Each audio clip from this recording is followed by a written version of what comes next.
Okay, the chances are number one. Number one is no. We gonna have Frogos.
บ้าบอแล้วเกิดเอาไว้ได้เนาะแต่หัวหญ้าก็ดูกันแต่เลยแล้วตบลาเดียวเนาะ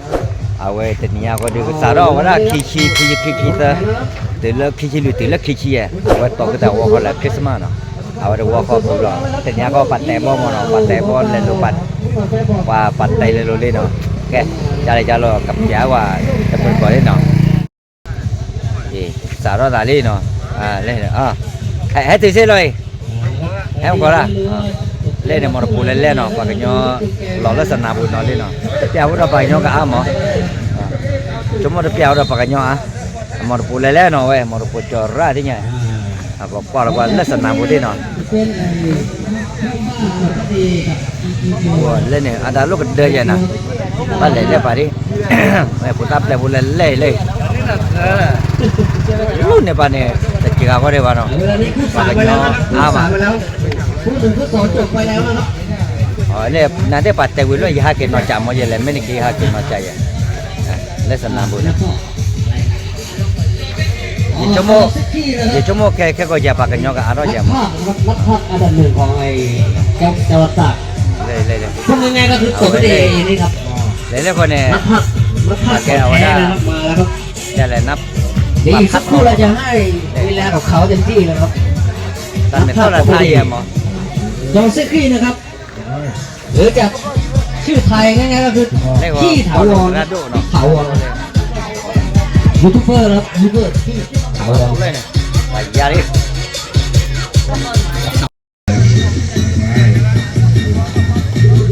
เรียนดีบอกว่าผมไม่ต้องลงก็ได้ครับ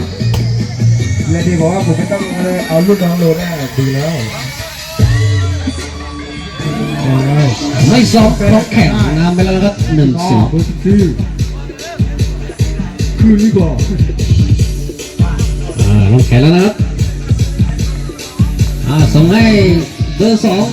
เลี้ยงไปเลี้ยงมาไม่ผ่านเบอร์11ส่งให้เบอร์11เจ้ามิวเลยเลี้ยงมาไม่ผ่านธนูโยงมาเบอร์14มายังไงเบอร์2เกี่ยได้มาอะไรนะส่งหลังไป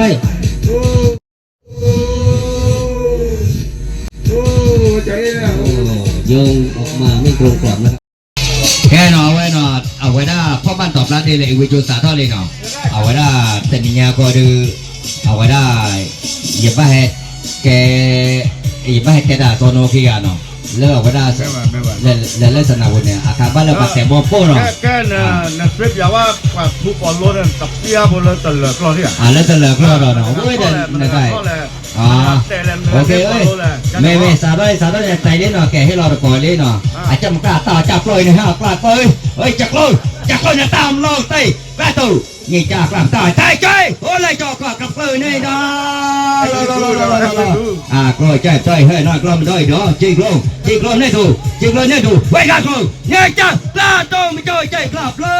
ยเตะจบเลยไล่จู่มีโปรยใจในใจมีใจหน่อยมันใจหน่อยใจกลับตัวจีเนาะจีกลับเจอกลับนอตัวเจอนะจ๊ะกลับกล้วยเนี่ยเจอจะกล้วยตัวใจตัวนี่กล้วยห้ามากล้วยเนาะเจ้าเลิกไปใจกลับเตะใจกลับโตปลาใกล้ก็มากล้าจากกล้วยให้กลับมาก่อนเตะหน่อยจ้อย นี่กลัวห้องตัวชาใครก็ไม่กลัวนี่กลางใครจอเนาะ And the second way to break it hard, so it's with the straight and how like a been or one again us 1 to the 22 to make it ready. This time how we brother. This time we got rice go to win right. A hurry, I snow cow on water the light of briquettes done and then it changes on it and they get how when you got rice.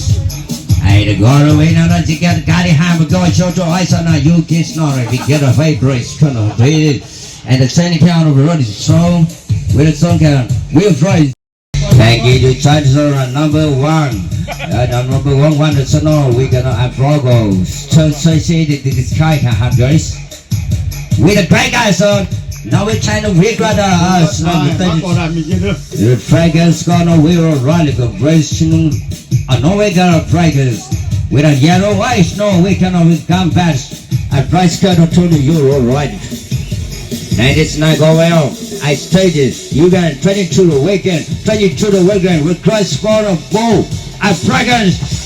Why can do short time pretend how to take it how the that is short take it. We get to take it. We just take it hand great say it's no. We go we're staying in how rush. Oh but numbers. Time we can change the time we stay in how you get the tiger to right. He Craig got snow, white got number 10 old Garrison and send it on a one on get the other station number 7. He held a base surgery trains in the back of the Craigers. Dice up for let's say hi guys. Oh it's no. He plays gonna you get now we get a fresh and anyway right.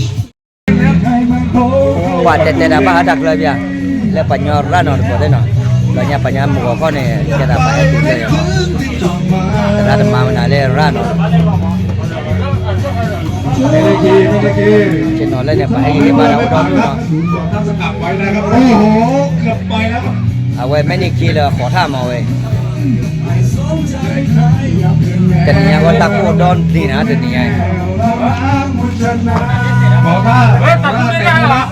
โอ้ไม่ได้คิดจับบอลได้ครับโอ้ออกกลางไปแล้วครับออกได้ไงครับ เลยไปว่าปัญญาร้ายเยอะไม่แล้วก็แต่นี่แค่เราก็แต่นี่ปัญญาร้ายแล้วเนาะแล้วขี้ตาขี้ดูขี้เยอะเนาะปัญญาเราแล้วขี้เนี่ยปัญญาเนาะขี้ลุ้นเนี่ยไปให้ถึงมั้งเดี๋ยวมาขึ้นสมาแล้วตัวปลาเดมเนาะเอาว่าก็ขี้เยอะดูเอาวันเนี่ยกากาแล้วเนาะเอาว่าได้เนี่ยกากาลุกไปกากาเนี่ยยังวะเขาเจอแต่โอ้ยมั้ง โอ้ไม่ผ่านครับตั้งลำใหม่ครับ ว่าข้าก็ดึงมือขึ้นรอแต่นารีเลยเนาะบอลเดือดวิ่งเลยว่ะแต่ปีนี้ก็แต่ว่าเดี๋ยวเลิกจอดดึงหมอนแล้วก็เดี๋ยวนี้บ้าชิมชนะเลิศมั้งแล้วก็ชิมชนะเลิศเลยไอ้ยี่ปุ่นดูมันให้เชียร์จะดีใจเลยเนี่ยไม่ละมุกที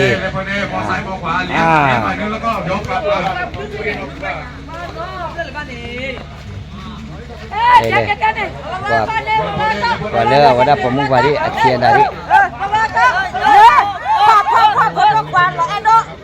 ไอ้เด้อเฮ้ย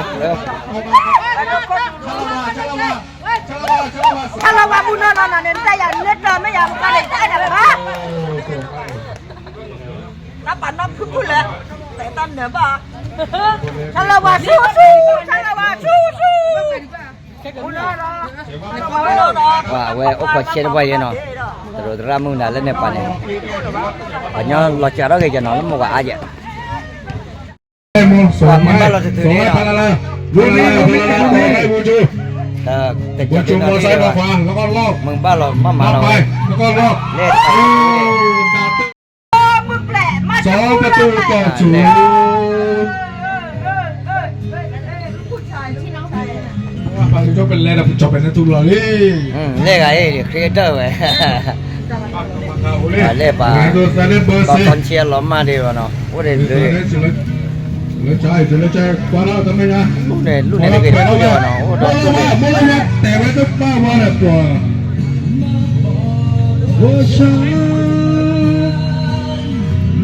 ปกวาจีปาลาโอ้แต่วันบ้ามาดาราพิซซ่ามาเลยจบไปแล้วตู้คอมโบได้อยู่จบไปแล้วตู้สนามบอลโอ้ผู้จ่ายเสาครับโอ้จังหวะนี้มาเลย นี่ไปเจ็ดสอง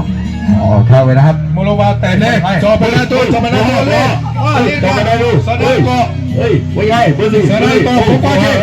ว่าเจ๊ไล่แกมาโอ้ยเจ๊มาว้าเจ๊มาวันนี้จะไม่จบป่ะเฉลยใจก่อนนะดูสาวว่าจอไปแล้วตู้จอไปแล้ว